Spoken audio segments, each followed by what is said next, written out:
बरोबर भाजपचे नेते आहेत दिनकर पाटील. खरं तर आपण गेल्या अनेक वर्षांपासून नाशिक लोकसभा या मतदारसंघात निवडणूक लढवण्यासाठी तयारी करत होतात, पण ही जागा शिवसेनेला सुटलेली आहे. विद्यमान खासदार गोडसेंना तिकीट मिळालेली आहे. काय पहिली प्रतिक्रिया? चुकीच्या माणसाला तिकीट दिलंय.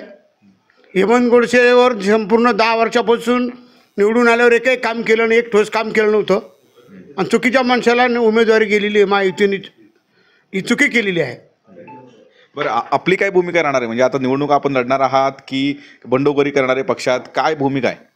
मी खरं तर नाशिक लोकसभा मतदारसंघात 3 वर्षापासून काम करतोय. भाजपने मला काम सुरू करायला लावलं होतं आणि नाही, मी बंडखोरी करणार नाही. परंतु मी देवेंद्र फडणवीस साहेब आणि बावनकुळे साहेब गिरीश भाऊंना भेटल्याशिवाय कोणताही पुढचा निर्णय घेणार नाही. पण आज भाजपचे प्रदेश अध्यक्ष आले होते चंद्रशेखर बावनकुळे. त्यांनी असं म्हणलेलं आहे की आमच्यातले काही नेते निवडणूक लढण्यासाठी इच्छुक होते, पण पंतप्रधान नरेंद्र मोदींना पाठिंबा देण्यासाठी ते सगळे जे आहेत पक्षाचं काम करतील. भेटल्यावर बोलल, त्यांच्याशी भेटल, त्यांना भेटून घेतो. बावनकुळे सरांना, देवेंद्र फडणवीस साहेबांना, गिरीश भाऊंना, मग निर्णय घेईल. बरं, आपण आता म्हणलात की चुकीच्या माणसाला हे तिकीट दिलेलं आहे. का असं वाटतंय की चुकीचाच आहे ना?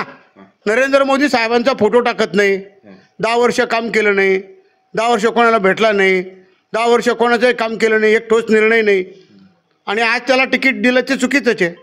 पण महायुतीचे नेते जे आहेत, एकदा तिकीट दिल्यानंतर सर्व महायुतीचे जे स्थानिक पदाधिकारी आहेत काम करतील, कुठल्याही पद्धतीचं चुकीचं वक्तव्य करणार नाहीत, अशा पद्धतीने प्रतिक्रिया दिलेली होती. पण आपण थेट जे आहे ते विरोधात बोलताय. मी कुठं चुकीचं बोलतोय? तुम्हीच प्रश्न विचारला ना का गोडसेचं काय? मग गोडसे चुकीचा माणूस हे सांगायला पण नको का?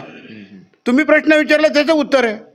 आता मी इतक्या दिवस हेच बोललो, गोडसेने काम केलं नाही, गोडसेने नरेंद्र मोदी साहेबांचा फोटो टाकला नाही, आमच्या नेत्यांचे फोटो टाकले नाही, हे मी काय बोललो? आता तेच बोलतोय. चुकीचं कुठं काय बोलतोय?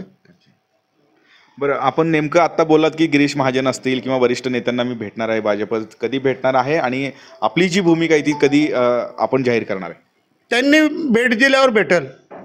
गिरीश भाऊंनी भेट दिल्यावर, बावनकुळे साहेबांनी भेट दिल्यावर, देवेंद्र फडणवीस साहेबांनी भेट दिल्यावर ते भेट देतील आणि भेट दिल्यावर मग निर्णय घेईल.